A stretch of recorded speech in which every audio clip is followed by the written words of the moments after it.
Hey nerds, we're back. Today we are doing a Commander Legends booster pack opening. So we haven't built our pre-release decks yet. We're just doing a single pack opening today. We both got a pre-release kit and we're going to be building out decks. We got a lot of really cool stuff. Someone opened a foil mythic. I did. Yes. What was that? It was the golem thing that was... yes, right. So and then I got another one, too. It's this thing, which... It's The Phyrexian Triniform for 9.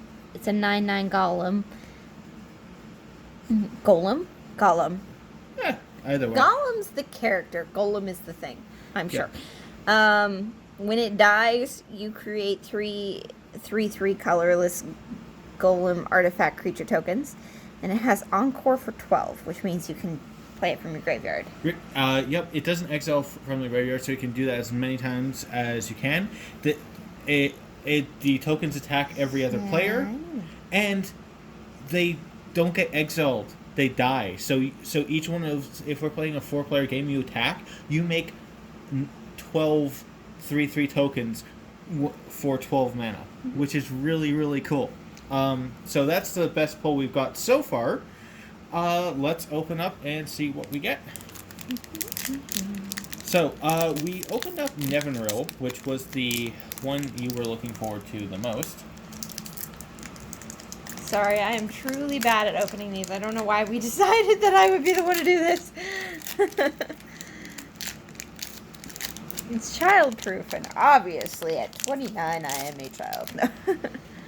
Okay, so I always do this first. Token. It is a copy token. Copy effects that, like, you kind of need tokens for. I really like that they just made it very generic looking, not like the Jace copy token. So that's cool. First up, Zund Operative. It's a human rogue for 1 and a black, 2/2. As long as you can control an artifact, it gets +1/+0 and has Death Touch. So it's a 3/2. Some of the time, it's not that great, but let's be fair. It's just a common. It's all right. It'll do. Okay, we have Foundry Inspector.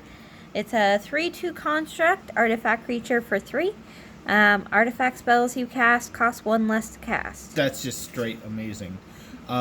It discounts all your artifacts. It itself is an artifact. It's a decent body by itself. It is so cool. And it's a common, so... Dandy dandy. Yeah.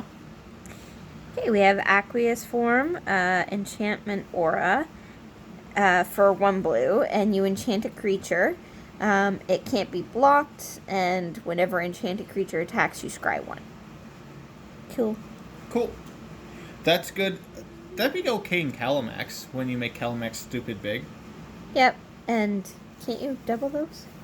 No. Is it instants? Yeah, it's only instants with Gleemax. Right. Okay. Skybreaker Giant, 4/3 giant for 2 and 2 red, and it's reach. It's just a really big evil. I don't like flying giants. That's good for draft at best. You're not really running that in any commander deck ever. Well, this is a draft booster, so that's probably why he's in there. Okay, we have Soul's Might, which is a sorcery for 4 and a green. Put X 1/1 counters on target creature where X is that creature's power. Oh, that's neat. Cool. Okay. So if you bring out something really, really big, then you can make it really, really bigger. I wish it was instant, because then Gleemax would just love the crap out of that thing. Yep, very true. But Art's kind of cool too. What is that supposed to be? Like a monkey cat? it's supposed to be a cat person. It does not look like a cat person. Oh, take that, Kev Walker. Alright, next we have... Okay, these are very slippy. They're so new. They're slippy. Stop. There you go. So this one's Welding Sparks. It's an instant for 2 and a red.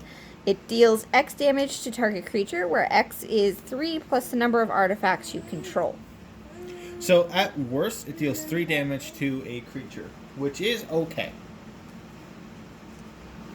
But But if you have artifacts, it can be bigger, so it's still targeted removal. It's just that, it's not that great. It does a thing. If you need it to do the thing, then use it. Sky Diamond. So that's this has been happening a lot. There's a lot of diamonds in this set. Yep. I think we've got the green one, the white one, the red one, the blue one. Another blue one now. Yeah, so Nope. we're missing... The black one? And that's it. So we're just missing the black one. Yeah. If there is one. They're good, especially in monocolor decks. Play them. Useful, you know. Bitter Revelation for 3 and a black. It's a sorcery. Look at the top 4 cards of your library. Put 2 of them into your hand and the rest into the graveyard, and you lose 2 life. So, good card draw in black. Fills up your graveyard if you want to bring something back. Might work in your Cathriel, the bug guy deck. Yeah. My bug. I'm sure we'll learn his name one day. Yep. Do Fainthorn Elves!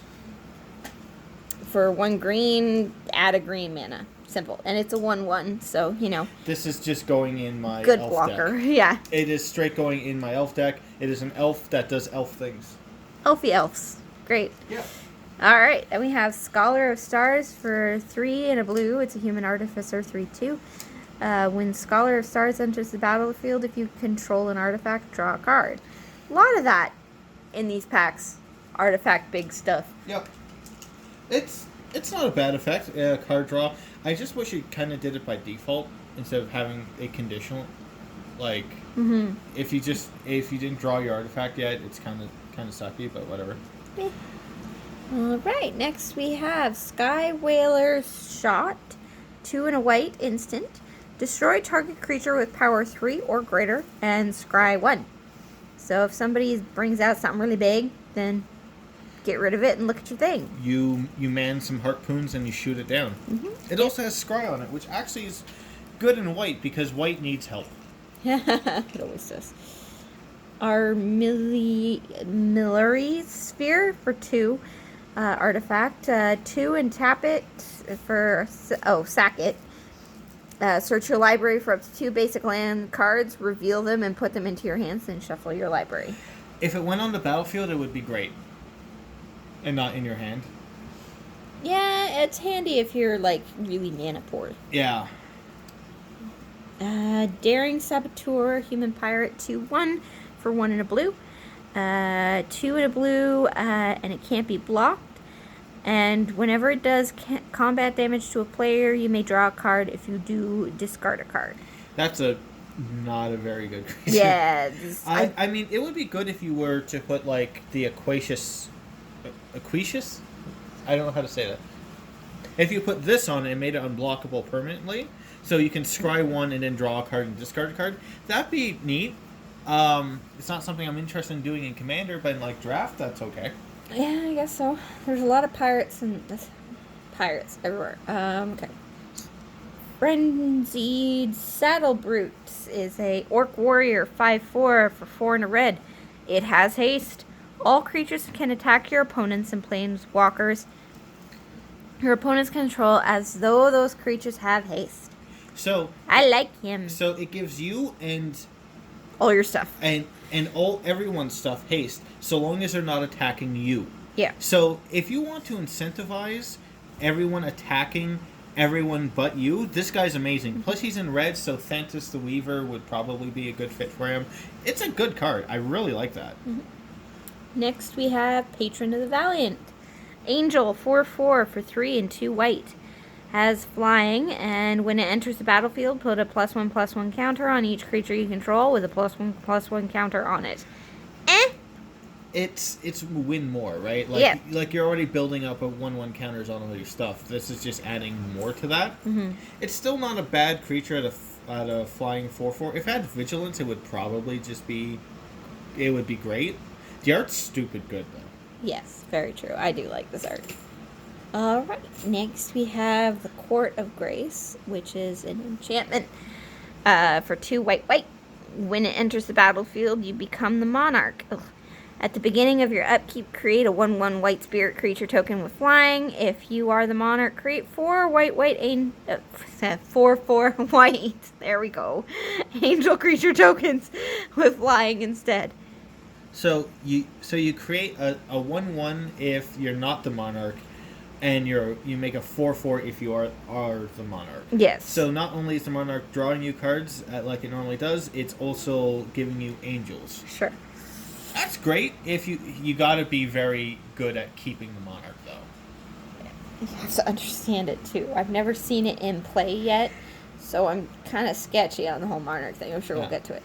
All right. Next, we have our first legendary creature, Miara, Thorne of the Glade, for 1 and a black. She's an elf scout, 1/2. Whenever Miara, Thorne of the Glade, or another elf you control dies, you may pay 1 and 1 life. If you do, draw a card. Oh, so it's only elves? Only elves. And you have to pay 1 and a life. And all you get to do is draw a card. If it was either or, like, if it was just pay a life and draw a card, sure. And why is it only elves? That hurts the cards so much. Yeah, and it's really, it narrows down what you can do, because how many elves are in black? There's not a whole lot. You would have to partner her with something green. And then even then you would have to get mostly green elves, and elves aren't about killing your own stuff. They're mostly about getting a lot of them out and going crazy with a ton of elves. Yep. Alright, next we have Rebic, Architect of Ascension, 3 and a white for a human artificer, 3/4. Artifacts you control have protection from each converted mana cost among artifacts you control. Huh? Wait, what? Have protection from each converted mana cost among artifacts you control. So if you have a soul ring and a thought vessel, all your artifacts get protection from things of 1 and 2 converted mana cost. Oh, okay. So, that makes more sense now. Okay. In white, though? That's a confusing statement. Yeah, it's like, I have a feeling if you play this card, a lot of the time you're just going to be like, okay, guys, this is how the card works. No, seriously, this is how the card works. I promise that's the way it goes. Next. Next is our foil? Yes, Renegade Tactics for red. It's pretty simple. Target creature can't block this turn and draw a card. Cool. Straightforward sorcery. And then another Prismatic Piper. Yeah. Which is a shapeshifter legendary. It's for draft specifically. It is specifically for draft. So not the best polls, but still some very, very cool stuff. Okay, so the baby is destroying stuff. I think we should... Yeah, she's currently trying to see if the bottom of a basket can come out of the basket. It can't. So. Thanks, everyone, for watching today. Join us next time.